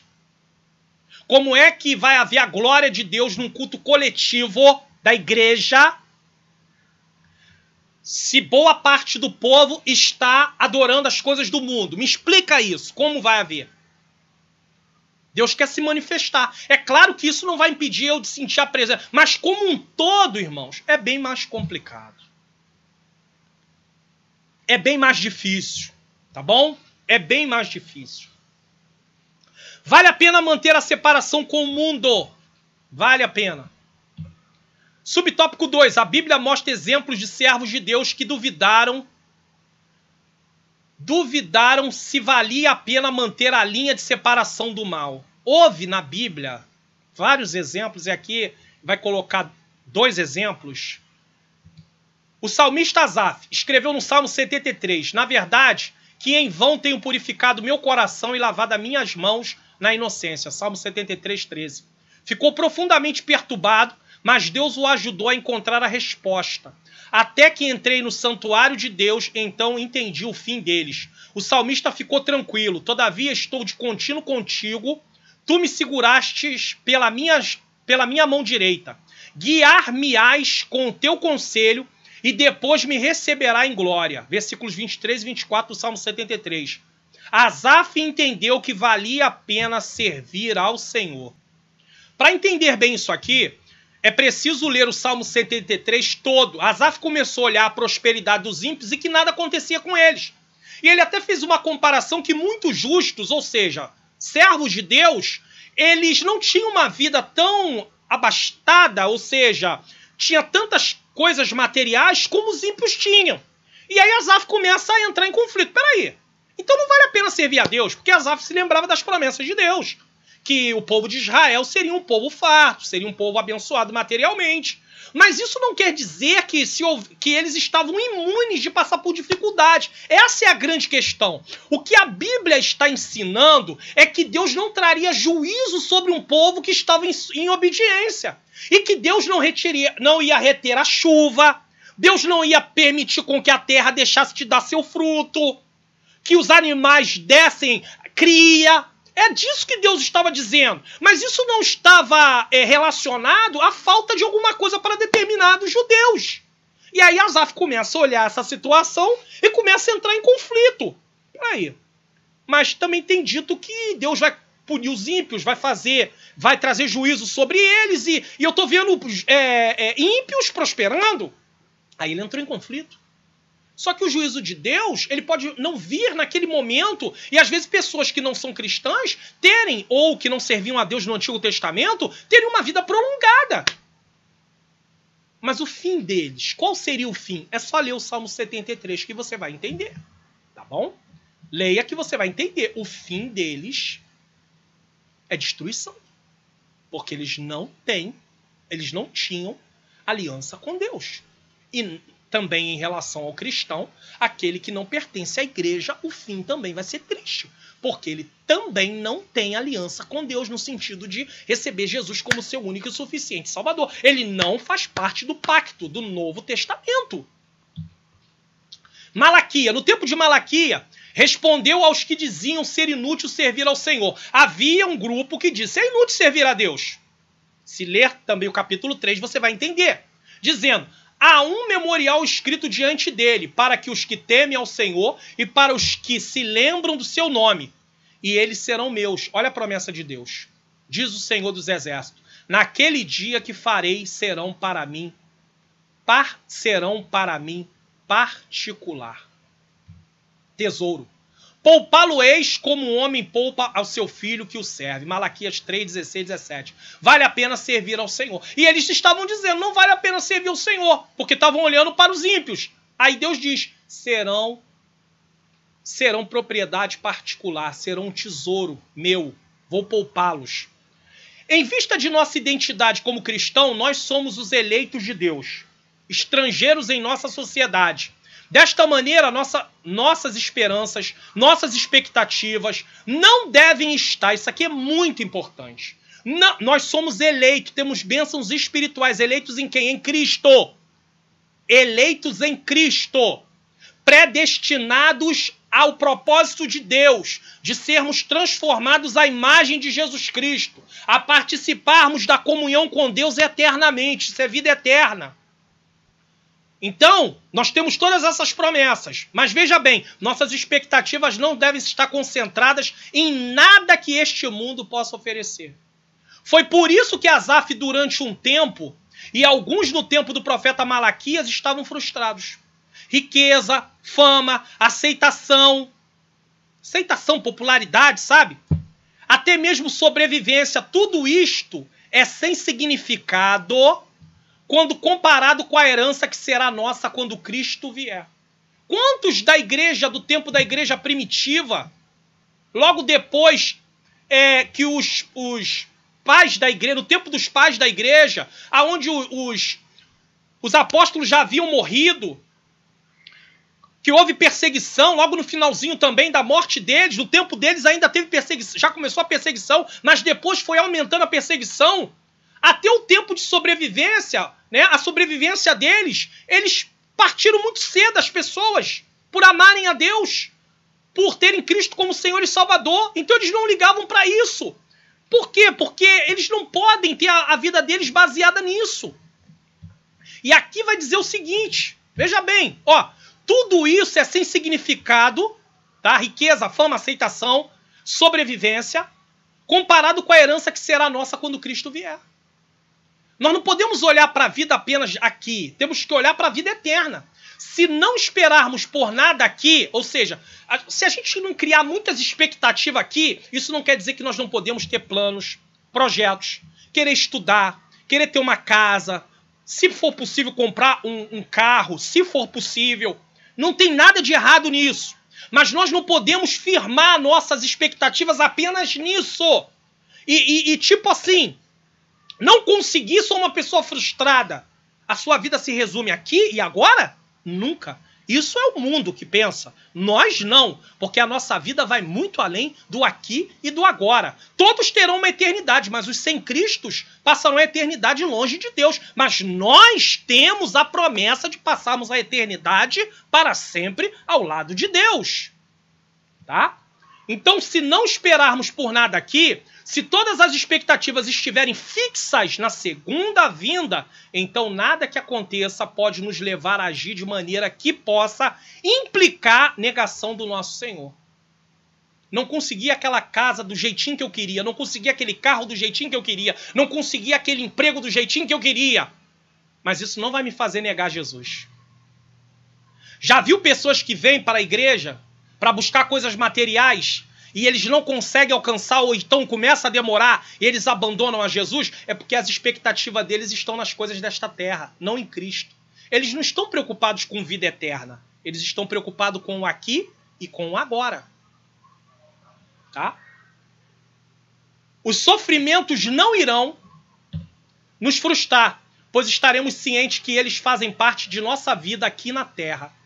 Podemos mais uma vez afirmar que, como é santo aquele que vos chamou, sede vós também santos em toda a vossa maneira de viver. A santidade aqui é a pureza moral, separado de tudo aquilo que foi falado em Colossenses capítulo 3, Hebreus 12, 14, santificação, assim como a atitude de fixar nossa esperança na graça que será nossa, vida eterna, nos fortalece para vivermos na sociedade como estrangeiros, fixar a nossa esperança nele nos separa do poder daquelas concupiscências que havia em nossa ignorância. Então, a nossa esperança na graça, no favor imerecido, nos fortalece para vivermos aqui nessa sociedade, lembrando que um dia vamos estar para sempre com o Senhor. Também, a nossa esperança vai nos fortalecer para não darmos lugar aos nossos desejos carnais que eram praticados por nós antes de termos Jesus como Senhor e Salvador. 1 Pedro 1,14 vai dizer, melhor dizendo, como filhos da obediência não permitais que o mundo vos, isso na King James atualizada, amolde as paixões que tinhas outrora, quando viveis na ignorância. Ou seja, não seja moldado pelo mundo. Não deixe que o mundo dite a regra e você viva de acordo com o mundo. É isso que está sendo falado. Subtópico de número 3. Devemos viver conforme a vontade do Senhor, para que no tempo que nos resta na carne não vivais segundo as concupiscências do homem, mas segundo a vontade de Deus. 1 Pedro 4,2. Qual seria então a vontade de Deus para conosco? A Bíblia diz, esta é a vontade de Deus, a vossa santificação. Já observamos que santificação significa uma vida que se abstém das coisas que não agradam a Deus, conforme a palavra. Apartai-vos, diz o Senhor, e não toqueis nada imundo. 2 Coríntios capítulo 6, versículo 17, que é lá o nosso texto áureo. E aperfeiçoando a vossa santificação no temor de Deus. 2 Coríntios 7, 1. Devemos sempre muito desejar ser-lhes agradáveis, 2 Coríntios 5,9. Andando dignamente diante do Senhor, agradando-lhe em tudo, Colossenses 1,11. Guardando seus mandamentos e fazendo o que é agradável à sua vista, 1 João 3,22. Subtópico 4. Bênçãos acompanham os que vivem conforme a vontade de Deus. Deus garante aos que assim vivem plena vitória contra os ataques do diabo.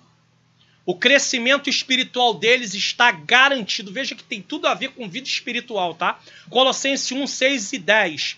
O Espírito Santo tem plena liberdade para atuar em suas vidas e eles tornam-se preparados para serem usados por Deus em sua obra. Tudo isso são consequências de uma vida separada para Deus. 2 Timóteo 2, 19 e 21. E acima de tudo, aquele que vive segundo a vontade de Deus estão preparados para o arrebatamento. Aleluia! Glórias a Deus! Podemos dizer que vale a pena viver na vontade de Deus. Louvado seja o nome do Senhor. Síntese do tópico 4. Devemos andar dignamente diante do Senhor, agradando-lhe em tudo. Por quê? Porque somos dele. Então, vivemos para lhe agradar. Chegamos para a glória de Deus na conclusão. A lição, o tempo é um pouco maior, como disse, muitos tópicos, né? Os cristãos são chamados a cooperar com os propósitos e o poder santificadores de Deus. Chamados por quê? Porque Deus nos dá, pela ação do Espírito Santo, poder para dizer não ao pecado, mas precisamos querer isso, tá? Tem de haver a disposição de abandonar os caminhos malignos e impuros. Tem que ter no nosso coração. De ser separado de tudo que pode impedir o desenvolvimento da vida semelhante à de Cristo. Então são coisas que precisam estar bem fixadas na minha mente. Tem que haver em mim disposição para quê? Abandonar os caminhos malignos e impuros. Eu tenho que ter isso na minha mente. Eu preciso abandonar os caminhos malignos e impuros. Eu preciso estar separado de tudo que pode impedir meu desenvolvimento da vida semelhante a Cristo. A santificação não é a separação de alguém que se isola do mundo à sua volta, pois Jesus se misturou com os pecadores. Lembra lá que eu falei do Salmo 1? Não é se apartar, é não viver na prática. Olha aqui, ó. Todavia, em seu caráter e padrão, ele estava separado dos pecadores, porque não vivia igual eles viviam. Hebreus 7:26. O desejo do Senhor para seus seguidores é que continuem envolvidos no mundo, não vivendo nos moldes do mundo, ao mesmo tempo e que permanecem livres de seus malefícios. Ou seja, nós vivemos no mundo, mas não vivemos como o mundo vive. Porque aqui somos estrangeiros, estamos de passagem. O sucesso da vida cristã em grande extensão, ou seja, permanente, depende da nossa disposição em nos entregarmos a Deus em total sacrifício de nós mesmos. Ou seja, servir a Deus exige renúncia, abrir mão dos meus desejos para viver os desejos de Deus. Mas o que se prega hoje é: Deus está aqui para realizar os seus desejos. Já viu isso? Isso nunca vai ser santificação. O cristão que leva a santidade a sério é considerado um escravo, servo. A palavra no original é escravo, só que é um escravo voluntário da justiça.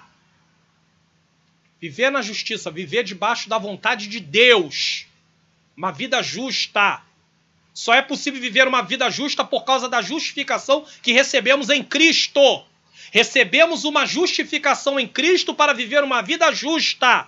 Viver de acordo com a vontade de Deus, obedecendo os seus mandamentos. Só posso fazer isso por causa da justificação que recebi de Jesus. Fui livre da culpa do pecado.